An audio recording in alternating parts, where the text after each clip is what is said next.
Welcome to the Good Old Days of Radio Show. This is John Tefteller, your host. It's Thursday, and we start a new series this week. We're calling it More Monsters for now, and maybe for the rest of the series, but it's monsters. Monsters on radio, monsters under your bed, monsters coming out of your closet, and monsters coming out of your radio speakers. There weren't a lot of actual monster shows on radio.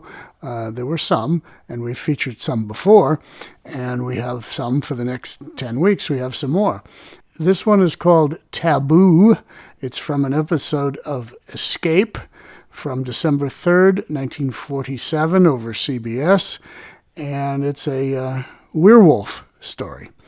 Now, producer Daniel has challenged me to spot a specific special sound effect within this show. And so I'm going to challenge you all to spot a specific sound effect in this show. He says it only runs a couple seconds, but it's highly creative. So as you listen, see if you can spot the special sound effects that were used for this program. All right. This has Paul Frees, the voice of the monsters in the Haunted Mansion at Disneyland and many other things. And we will just run it and see what we think. Here we go.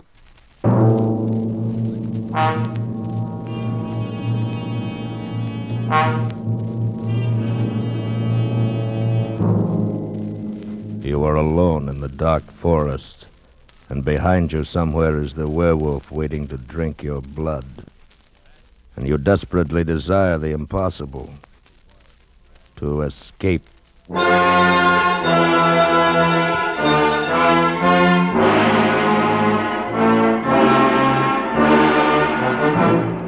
Escape, produced and directed by William N. Robeson, and carefully plotted to free you from the four walls of today for a half hour of high adventure.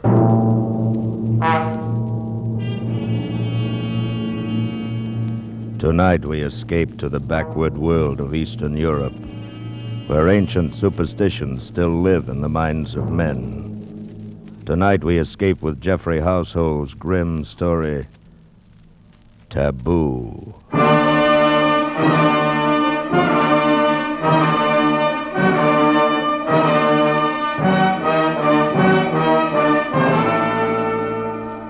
Among semi-civilized peoples, there has always been widespread belief in werewolves, those fantastic creatures supposedly able to turn from man or woman into wolf and back again at will.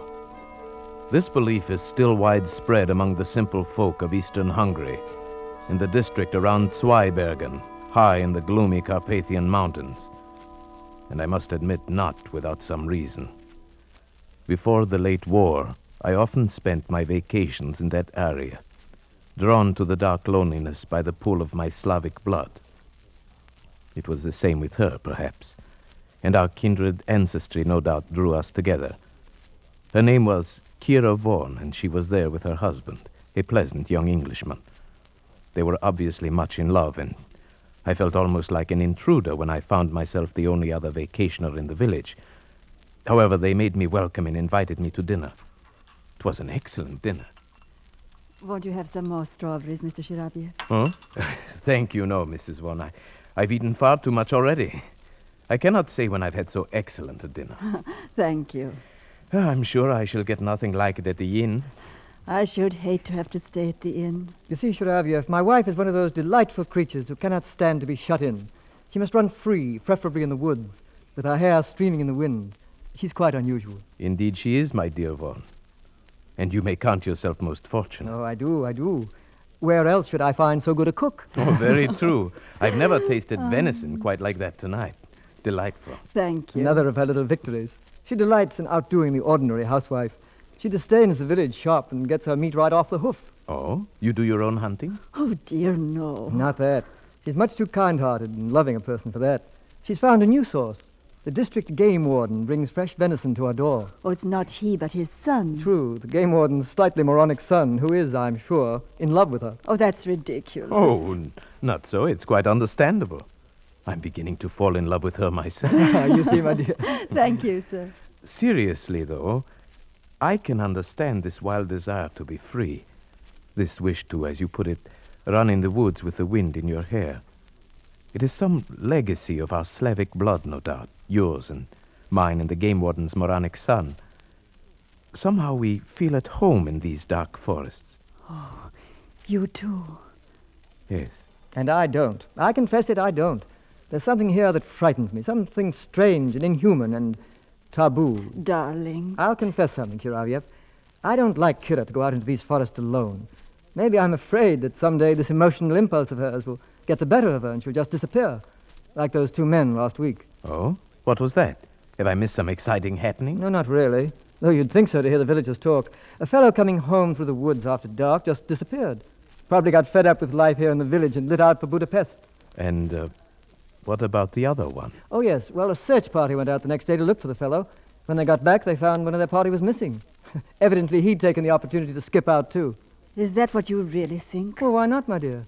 If those men had been done away with, it might have been by something supernatural. And there's no such thing. But might it not have been some wild animal? Oh, the bears around here are harmless and the wolves are not in pack. At any rate, there would have been some sign, some blood, track, something. There was nothing. They simply disappeared, vanished, skipped out. Richard, how can you be so callous? You see the paradox? My wife, who loves the woods, believes the fantastic tales of the villagers. I, who confess to finding the woods strange and frightening, do not believe them. Perhaps it is because you are frightened that you are afraid to believe them. What do the villagers say? Well, you know this district well enough. They're talking of werewolves and such tommy rot. Oh, it's utterly fantastic. Yes, to you, an Englishman, it would be. And it isn't to you? Fantastic, yes, I suppose, but perhaps Mrs. Vaughan and I, who feel at home in this forest, can understand and believe such fantasy a little more easily than you. Yes, I remember many times as a child, I dreamt of being an animal. I thought then that I would love it. The freedom of the forest. Exactly. That primitive instinct is so deep within us all. A heritage of some dim, distant past. In us Slavs, it lies closer to the surface. Takes very little to bring it to light. Yes, that is true. Well, you've placed my wife in a new life, Shuravyev. You'll have me suspecting her of changing into a wolf and running out to the forest to murder people. Oh, please, Vaughan. You take me too literally. And besides, it is a shame to spoil so delightful a dinner with so gloomy a conversation. Right. Shall we go into the living room? There's a cheerful fire in there. Oh, yes? What is it, Frida? Beg your pardon, sir, but a message just came from the village. Oh? What is it? They want you and Mr. Sheraviev to come down there now. They're organizing another search party. What? Yes. There's another man missing. Kira! Catch her, Sheraviev. She's fainted.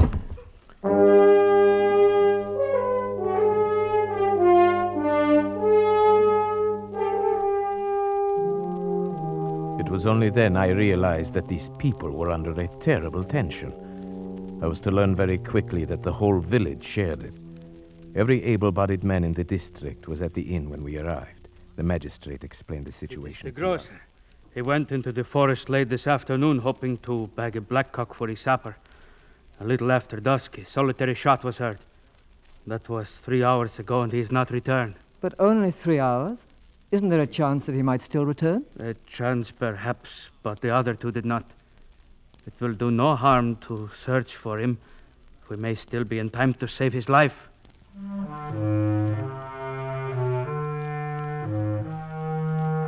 We searched most of the night, and then next morning Vaughan and I went out again. We climbed to my favorite spot for hunting blackcock, and then followed the trail down to the village, the trail the missing grocer would have taken. I was beginning to be a little exasperated at Vaughan. He seemed to be so casual and uninterested, as if he were convinced that this one too had merely skipped out. But I underestimated him. He was a skilled tracker, and suddenly he did show some interest. Wait a minute. Someone has turned aside from the path here. Hmm? He was in a hurry. I wonder why. I think you are right. There are some broken branches. Why? Why here? It's hardly likely anyone would go plunging into that thicket unless he had a reason. Wait. See that big white rock behind the thicket? When you're being followed, it's comforting to have a clear space around you. You'd feel safe up on top of that rock with a gun in your hands, If you got there in time. You may be right. Let's go up. Righto. We forced our way through the underbrush to the rock. It was 30 feet high on the downslope side, and a hot spring at the foot of it bubbled out of a cavity scarcely 2 feet wide. We made our way up to the slope, around it, and came out on top. There was nothing there except for some ivy in the cracks, and one small stunted tree. Aha! Look at that. Where? The tree. The entire base has been shattered by a charge at close quarters. Perhaps that was the shot that was heard. Oh, you're right, it must be. They say there is always a tree between you and it. What do you mean, it? The werewolf. Well, this must have been a baby one then. That mark is only 6 inches off the ground. No, I think the man's gun went off as he fell. Perhaps he was followed too close as he scrambled up. About here would be where his body would have fallen. Do you see anything? I don't. No blood stain. Yeah, wait. Look here. Oh, but it's just a tiny spot. Well, it's enough. It's blood, all right. And something more. A tiny bit of tissue. Let me see.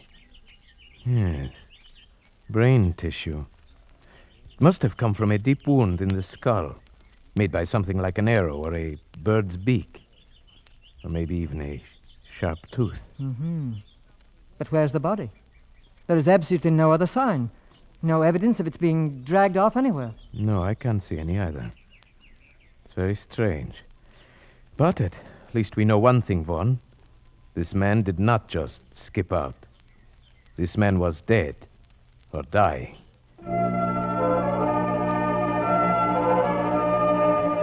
When we brought our information back, the excitement of the village mounted. The peasants crossed themselves, and at the inn, the old tales were being told. That's old Weiss, the game warden, talking now. And Josef Weiss, his son, beside him. The moronic son? Yes. The old man is a character, too. Listen. The biggest one my grandfather had seen, and it followed him in the forest. Time after time, he met it at twilight outside his cabin, and time after time he fired at it point blank, but he couldn't hurt it. Then he pounded a silver penga and loaded his gun with it. One shot and the wolf disappeared. But next day, they found Heinrich the cobbler dying in his house with a beaten silver coin in his belly. Fools! You believe such stupid talk? Joseph! My grandfather used to tell the same story. Only when he told it happened to his grandfather. Anyone can see it didn't happen at all. Such things can't happen. Joseph, you call your father a liar? I do. Well, far from being a moron, Joseph seems to have more sense than the others. Perhaps. Joseph, you're not afraid of this werewolf then, eh? I? No. Why not? The whole village is frightened. I'm used to walking alone in the woods at night. You've got to be a part of the forest, then you'll not be afraid of it. You do believe in werewolves then, eh? I don't say a man can turn into a wolf, no. But I can understand why he'd want to. Your theory again, Sharavyev. Yes. I think I understand that too, Joseph. But what does it feel like? It feels as if the woods had got under your skin, and you want to walk wild and crouch at the knees. Yes. I think he's perfectly right. And you explain it by some primitive urge? Possibly. There may be many reasons. Physical hunger could be one. We sometimes forget that man was once a fleet-footed hunting animal with all the necessary instincts. Hunger? Yes, we all know about that. About what it can do to a man. I've been trapped in a cliff for 5 days, I know. None of you have suffered hunger as we did in the prison camp during the war. None of you knows what it is to eat. Joseph, let's not talk about it. He gets so upset remembering. Well, we'll have to go on searching for the body and for the werewolf. You'll not find it. Not until you arm yourselves with silver bullets. Perhaps it is gone now, whatever it is. The search parties may have frightened it away. It wasn't frightened by the first search party. It simply took one of them. Now it is still here, and it will strike again. You may be sure of that.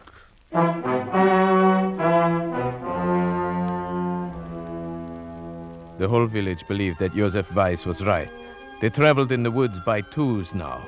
No one went alone. For a week, village life was disrupted. The men beat the forest, the women tried to comfort each other. Kira wore herself out trying to be useful. The village women could not help loving her. But there was something else. Something strange. One day I spoke to Frida, the maid, about it. Ah, yes, she is a strange one, Mr. Shariviev. Even now I have seen her going out to walk alone in the woods at twilight. The women in the village think she is possessed. What do you mean, possessed? I hesitate to say, sir. Come, tell me. They are beginning to say sometimes the werewolf can be a woman.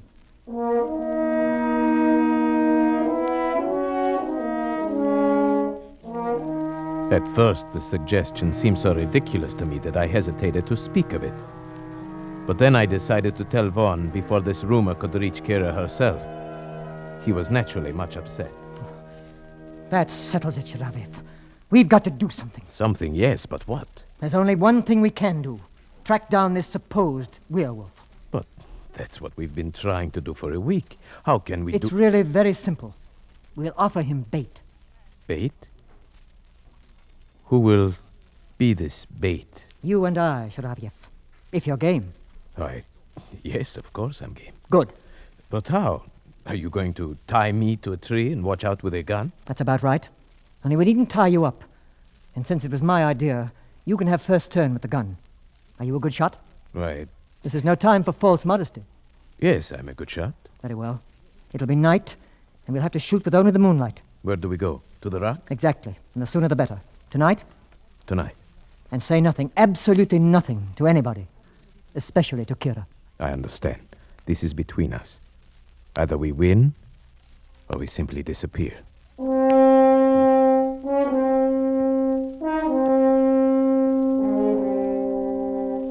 It was difficult getting away without telling Kira what we were going to do. She seemed to sense that something was wrong, and she sat staring after us with strange, angry eyes. In the village, Vaughn and I parted and made our ways to the rock separately. I reached there first and settled myself on top of the rock, almost covered by the ivy, the gun across my knees. Presently, Vaughn appeared on the path, and I gave the signal that I was there and ready.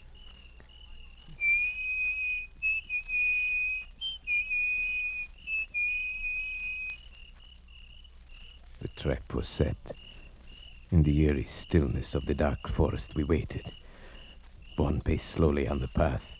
I kept the gun sight trained a yard in back of him as he walked. Minutes passed in silence. Hours went by. Nothing happened. It was almost midnight, the end of our vigil. Vaughn waved his hand and started off down the trail. He would go fast in case he was followed, taking a shortcut down an old timber slide. He'd be in the village in 10 minutes. I was to follow presently. Then suddenly I got an intense feeling of dread. I was alone on the rock. My spine tingled, and then I heard a quick rustle in the ivy behind me. Something brushed my face. It was only a bird. A night bird had lit in the ivy and now swooshed past me and flew away. My nerves were still tingling when I got back to the village.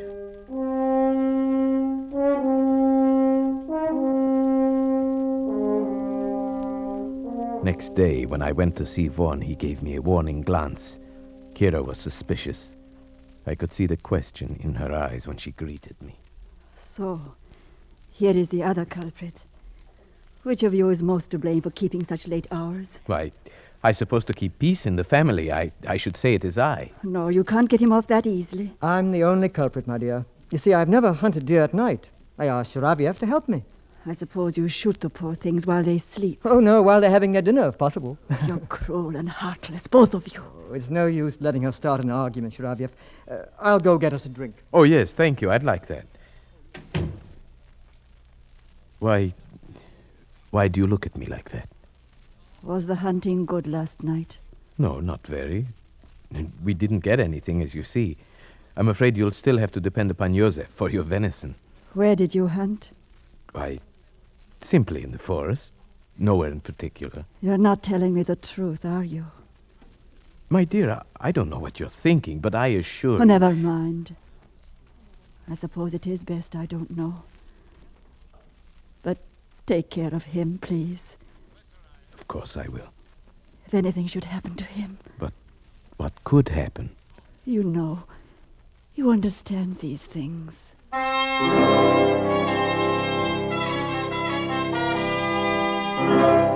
That night I was the bait. And I confess, walking there on the moonlit path, the dense undergrowth pressing close on both sides, the forest all around me, that I felt a strange terror. But nothing happened. Once a bear ambled across the path, paused, sniffed, and disappeared into the brush. Then a little later I thought I saw a flicker of white in the clearing below, but it never reappeared, and I decided it must have been a ripple of grass in the moonlight. At midnight we returned to the village, and I was beginning to wonder if our trap would ever be sprung. We must keep on, Shiravyev. I have a feeling that tomorrow night, perhaps, or the next night... I'm game as long as you are, but so far we've only lost sleep. I've got to keep on. Have you forgotten about Kira? The things they're saying about her? No, of course not, but surely these people would not do anything to her? It's not that. It's what it might do to her spirit if she were to hear those insane rumors. She's so sensitive. I don't like to think about it. Then, shall we go out again tomorrow night? Yes. You must come to dinner, though, first. Weiss is bringing down more venison. Kira will want you to come. All right. Till tomorrow night, then.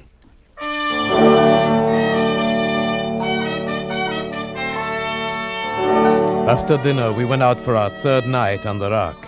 Vaughn was the bait tonight, and I the watcher. The forest was alive with sound. A deer coughed. The bear came ambling back, as woolly and harmless as a dog.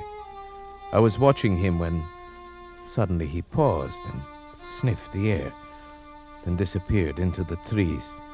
The animal sounds quieted one by one, and a tense stillness fell over the forest. My hand tightened on the gun, and suddenly I saw it. That flicker of white moving fast through the trees. It was coming up the path toward Vaughn, a soft, bulky white blur, coming surprisingly fast. Vaughn's back was turned. He did not see it. My finger tightened on the trigger. It was only a few yards away when he turned. Kira! I started to press the trigger. No, Sheriff, no! Richard! Kira, what are you doing here? Oh, darling, I was looking for you. I looked last night, too. Oh, Richard. Kira, you shouldn't have. It was foolish, terribly foolish. Richard, there was something after me. I know it. That's why I was running. Kira, you shouldn't be out here alone. Oh, what about you? Where's Shiravyev? He's up there on the rock, covering me with his rifle. I'm perfectly safe. I'll show you. I'll hold out my handkerchief like this. Now, Shiravyev, put a hole in that. I stared for a moment at the white square of handkerchief, then at the white of her coat. My lips were dry. My finger felt numb on the trigger. Come on, Shiravyev, the handkerchief. Please, God, don't let me miss. There, you see, my dear? I'm perfectly safe. They went down the path together, and I followed after a moment. 100 yards from the timber slide, I knew I was being followed. Even before I heard something in the brush behind me, I stopped and turned around. It moved past me, cutting off my retreat.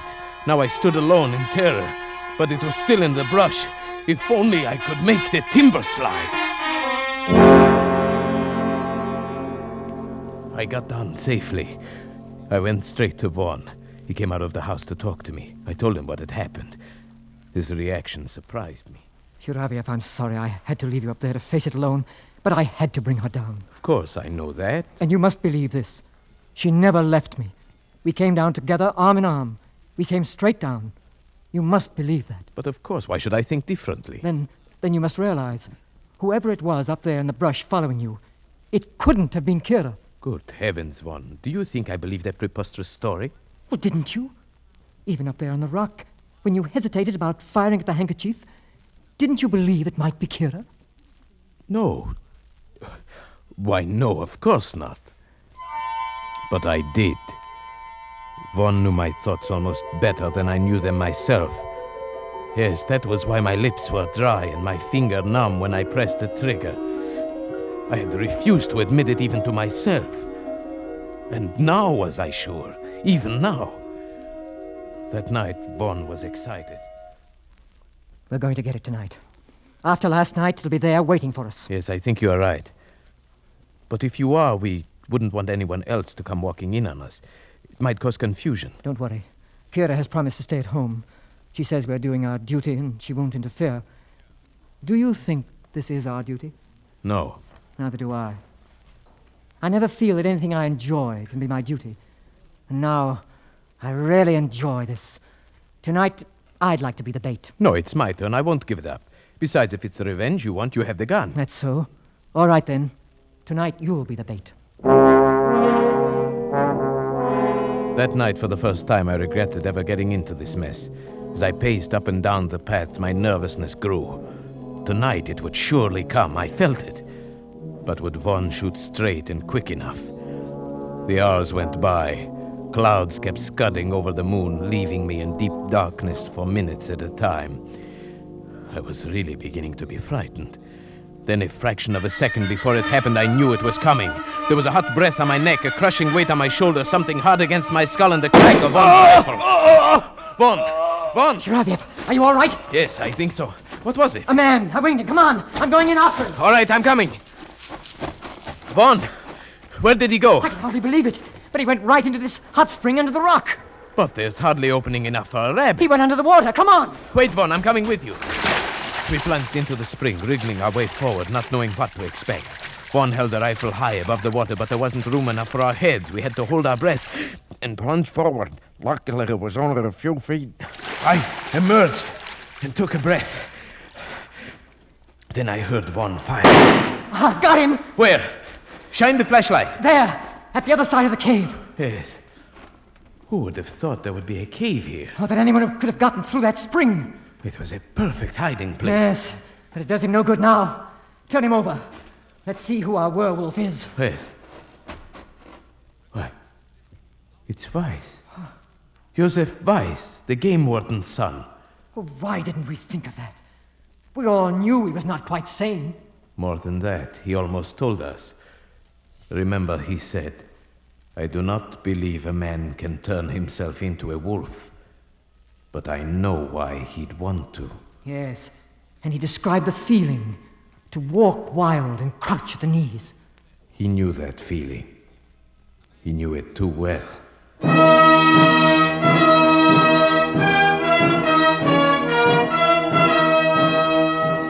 Beside Joseph Weiss, we found a murder weapon. It was a patented animal killer, a heavy iron muzzle that gripped the scalp, a heavy spike that was released by a spring. His hiding place was even more perfect than we had supposed. When the magistrate investigated, he found a passage from that cave which led underground for more than a mile, and finally to the game warden's house, where a ladder led into his cellar. Undoubtedly, Weiss found that dry underground river one day and realized he could use it. Perhaps that is what caused his mind to snap. Yes, it released a long pent-up spring in him, like that weapon he used. He saw that he could run in the woods like an animal, disappearing and reappearing with perfect safety. It even offered a place to bury his victims without a trace. And so your theory proved correct, that there's a murderous, primitive instinct lurking in some people. Yes. Well, it's all explained excepting what he did with the bodies.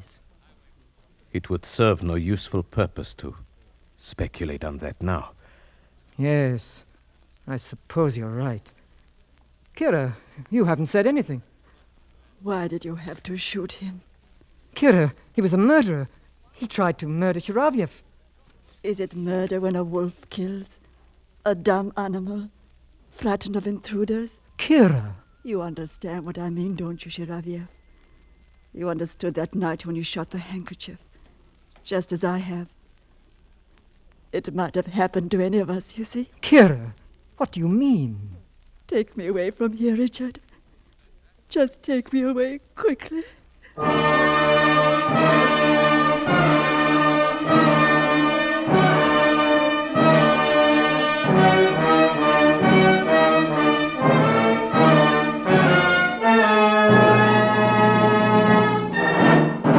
Escape is produced and directed by William N. Robson, and tonight brought you Taboo by Jeffrey Household, adapted for radio by John Dunkel with Paul Frees as Shiravyev, Marta Mitrovich as Kira, and Morgan Farley as Vaughn. The special musical score was conceived and conducted by Cy Fure. Next week, You were standing on a bridge over Owl Creek with a noose around your neck. You have only a few seconds left to live, a few seconds left to plan your escape. Next week, we escape with Ambrose Bierce's famous story, An Occurrence at Owl Creek Bridge. Good night, then, until the same time next week when we again offer you Escape. This is CBS, the Columbia Broadcasting System.